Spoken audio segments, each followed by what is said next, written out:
Hello, good afternoon students. चलो, अभी एक और इम्पॉर्टेंट कॉन्सेप्ट को हम देखेंगे। वो कॉन्सेप्ट है बैलेंस ऑफ ट्रेड। चलो देखते हैं what is balance of trade. देखो, ट्रेड से हमें पता चलता है कि अगर यहाँ पे ट्रेड का नाम चल रहा है तो what is trade? Export import, correct. तो यहाँ पे बैलेंस ऑफ ट्रेड है।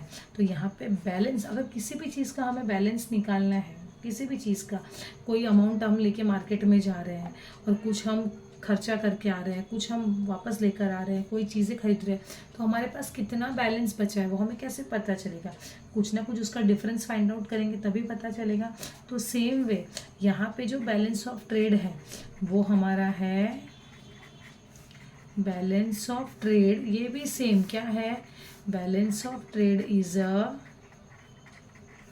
डिफरेंस बिटवीन, अभी ट्रेड है तो क्या आएगा? एक्सपोर्ट इंपोर्ट ही आएगा, करेक्ट।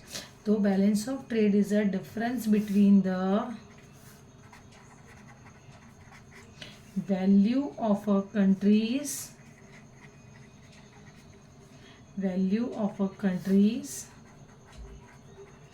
एक्सपोर्ट एंड इंपोर्ट, ठीक है। और ये भी जैसे हमने बैलेंस ऑफ पेमेंट में किया था फॉर अ गिवन पीरियड, तो यहाँ पर भी हम लोग लिख देंगे आगे फॉर अ गिवन पीरियड। और ये भी यूजुअली नॉर्मली 1 ईयर के लिए ही होता है, ठीक है। तो ये हो गया हमारा first point. Balance of trade क्या है? डिफरेंस है किसके बीच का? एक्सपोर्ट और इंपोर्ट के बीच का, वो भी गिवन पीरियड, मतलब जो भी पीरियड के लिए हमको दिया है वो पीरियड के लिए। इसके बाद बैलेंस ऑफ ट्रेड और बैलेंस ऑफ पेमेंट में से जो बैलेंस ऑफ ट्रेड है वो ज़्यादा बड़ा कॉन्सेप्ट नहीं है। Balance of payment is a larger concept. तो हम लोग यहाँ पे एक पॉइंट ये भी लिख सकते हैं, balance of payment is a larger concept than balance of trade. या फिर इसका उल्टा भी लिख सकते हैं, balance of trade is a narrow concept than balance of payment. मतलब बैलेंस ऑफ पेमेंट जो है वो बहुत बड़ा कॉन्सेप्ट है, ठीक है। अभी देखो यहाँ पे बैलेंस ऑफ ट्रेड ये क्या क्या इंक्लूड करता है? बैलेंस ऑफ ट्रेड इंक्लूड, यहाँ पे लिख सकते हो आगे आप, it includes. Balance of trade क्या इंक्लूड करता है? It includes only merchandise. बताती हूँ मैं तुम लोग को मर्कंडाइज क्या होता है। Only merchandise transactions. Balance of trade किसको इंक्लूड करता है? सिर्फ और सिर्फ मर्कंडाइज ट्रांजैक्शंस को इंक्लूड करता है। अभी मर्कंडाइज ट्रांजैक्शंस होते क्या है?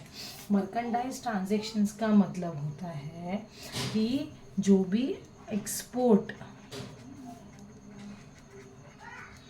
या जो भी इंपोर्ट है, जो भी एक्सपोर्ट है या जो भी इंपोर्ट है, और वो भी कैसा होना चाहिए? विजिबल, ठीक है। विजिबल इंपोर्ट, विजिबल एक्सपोर्ट, ठीक है। विजिबल एक्सपोर्ट या विजिबल इंपोर्ट जो है उसको ही इंक्लूड करती है। यहाँ पे जितने भी, नंबर 4 में आप डाल सकते हो, जितनी भी इनविजिबल आइटम्स है या जितने भी इनविजिबल सर्विसेज हैं या जितने भी कैपिटल ट्रांजैक्शंस हैं जिसका एक्सपोर्ट इंपोर्ट से कोई लेना देना नहीं है, तो जितने भी कैपिटल ट्रांजैक्शंस हैं ये सारे ट्रांजैक्शंस को यहाँ पर इंक्लूड नहीं किया जाता है।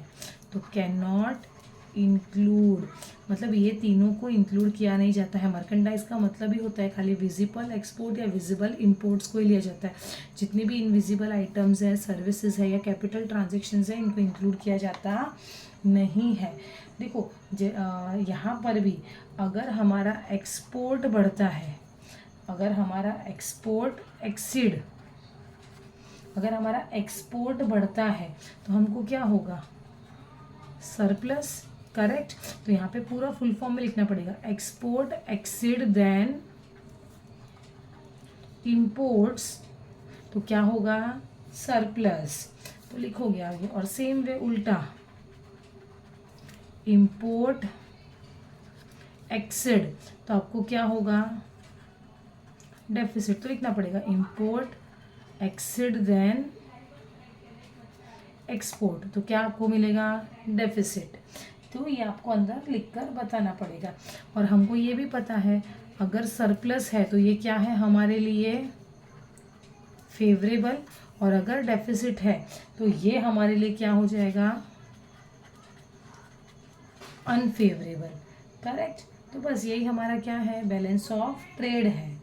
ठीक है, तो ये मैंने आपको दोनों का मीनिंग एक्सप्लेन किया है। ठीक है, ये आप बता सकते हो यहाँ पे अगर एक्सपोर्ट एक्सिड, अगर एक्सपोर्ट बढ़ता है तो क्या होगा सरप्लस, लेकिन एक्सपोर्ट किससे बढ़ेगा देन इम्पोर्ट्स, तो हमें क्या होगा सरप्लस। और अगर सरप्लस है तो ये हमारे लिए क्या है फेवरेबल है। इम्पोर्ट एक्सिड देन एक्सपोर्ट तो क्या हो जाएगा डेफिसिट, और ये हमारे लिए क्या है अनफेवरेबल है। बैलेंस ऑफ ट्रेड ये जो कॉन्सेप्ट है ये बहुत नैरो कॉन्सेप्ट है, छोटा कॉन्सेप्ट है। इससे बड़ा जो कॉन्सेप्ट है वो क्या है बैलेंस ऑफ पेमेंट का कॉन्सेप्ट है। Okay, thank you students, bye. कोई क्वेरी अगर आप लोगों को है तो आप लोग चैट बॉक्स के अंदर प्लीज़ मुझे डाल दीजिए, कोई सर्टेन टॉपिक पे या कोई सर्टेन चैप्टर के अगर ऊपर मुझे वीडियो बनाने के लिए आप लोग बोल रहे हो तो मैं रेडी हूँ बनाने के लिए। आप लोग प्लीज़ मुझे बता दीजिए मुझे किस पे बनाना है। इसके अलावा और कोई भी क्वेरी है एग्ज़ाम रिलेटेड या कुछ भी तो आप लोग मुझे बता सकते हैं। Thank you students, bye.